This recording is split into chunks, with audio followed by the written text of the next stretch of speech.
Welcome back to Hoodoo TV. Today we're talking about Rapture number 2. You are now watching Hoodoo TV.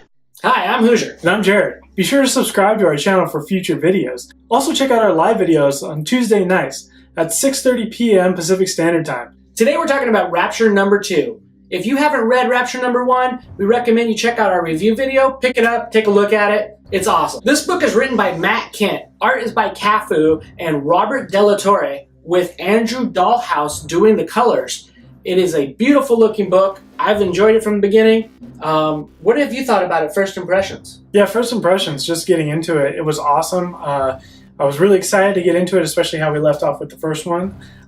So yeah, it was really great. I mean, flip over to the first page on this and you're already in a battle. So it's really awesome. And just to give you guys a heads up, we may have a couple spoilers here because we read the book, and if you haven't, hit pause, come back. We'll still be here when you're done. So just a quick catch up from the last issue. We have our heroes and they just entered the Dead Side in the middle of this massive battle, and they're partnered with Rex the Razor.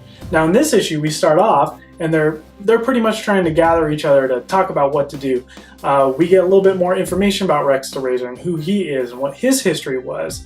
And within that history, we get a little bit more about Babel himself. We also get to learn a little bit more about the Bereavers, where they have an encounter with one, and Ninjak deafens everybody because they have this ability to use their words to kill people and affect people with words. So Ninjak, being the ninja he is, hits his button and saves the day. At that point, Tom was like, see, told you, Rex, he's the real deal. Yeah, and within all this commotion of fighting this Bereaver, Shadow Man gets abducted and taken away. Right, and so Ninjak gets that Bereaver and he basically ties him with the lasso, and they question him to figure out how to get into Babel's tower. Then we cut to the court of Babel, and he's looking at Shadow Man, talking to him, kind of doing that villain explaining his plan sort of thing. But the really cool thing is Shadow Man really brings it. I mean, with Shadow Man, I mean, he just kind of gets his big boy pants back on finally. Yeah, it's awesome. This book leaves us to understand that there's going to be some huge building blocks for Shadow Man's characterization, and it's going to affect the whole world. I already got the vibe of it from this issue here, and I'm excited to what I saw at Shadow Man at the very end of this issue. Yeah, totally. Shadow Man was tough. He was awesome. It was intense. He's not just going to get out of there clean, though. Right. Something's going to happen that will even change him even further. There's this panel of where Shadow Man sticks his hands down one of the Bereaver's throat and rips out his tongue. It's freaking cool. Yeah, it's super awesome. I mean, it just kind of shows like him attacking their weapon, essentially. If they can kill with their voice, he knows what to attack. And it's, I don't know, it's just kind of cool. Right. This book had some great art, from penciling all the way to the colors. It was really good.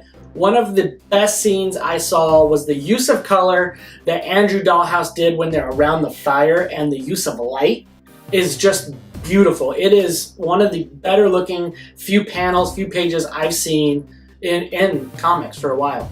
Yeah, I would agree with you. The coloring is amazing. Even when they're coloring the Loas, they just have this amazing glow that lights up the entire room, and they really do show that, and it's really just cool. Yeah, in the Dead Side with all of the different Loas and everything, it is just really good looking. I mean, really getting a really good picture of what this is. Matt Kindt breaks down the Dead Side just a little bit more in this too. The part where Rex is telling Ninjak, don't worry about logic, that doesn't happen here in the Dead Side. It's a nice definitive statement to have, so you can understand the Dead Side just a little bit more, that it is a magical, weird realm in the world. Which I thought was really interesting when we got into the history of Rex and Babel themselves. We almost got a glimmer of civilization within the Dead Side, so that was a little fascinating to me, to kind of see that, and then now to kind of know what the Dead Side's all about. And then it gave us more to come, where it also talks about the live side a little bit in this issue, so we get to hear that. Yeah, you know, I just gotta say, I think in the last episode, I was saying that the real world was the live side.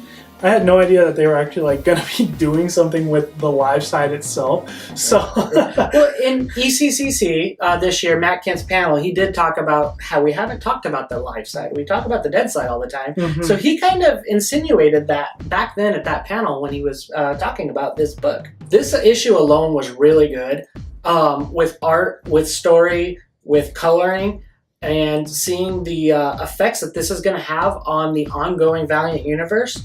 I'm giving this book a 4.75. I think that's an appropriate score. I love this book. The art was amazing. The colors were great.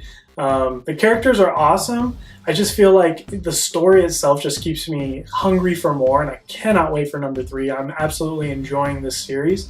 I am up there. I think I would give this one probably a 5. And not to mention, you're kind of a geek for the Ninjak vs. Valiant Universe variants we've had on these. Yeah, I am, and they're coming out with one for each of these issues, so I'm pretty pumped about that one. What is your favorite Ninjak vs. the Valiant Universe variant that's came out? I personally like the one for Ninjak number 2 with Exo, Bloodshot, and Ninjak all together. Yeah, that one's pretty badass. It's awesome. I really enjoy the variant for Rapture number 1, where it's just Ninjak in this like awesome action pose. Like that one's just so clean and crisp and awesome. Yeah, let us know what you're thinking. Thank you for watching Hoodoo TV.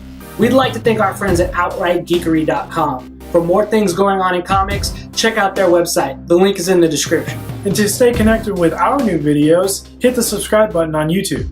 Like this video if you liked it, and if you have any comments or suggestions, make sure you put those in the comments, please. Yeah, or you can connect with us on Twitter, Facebook, and Instagram at Hoodoo TV. We have the links in the description as well.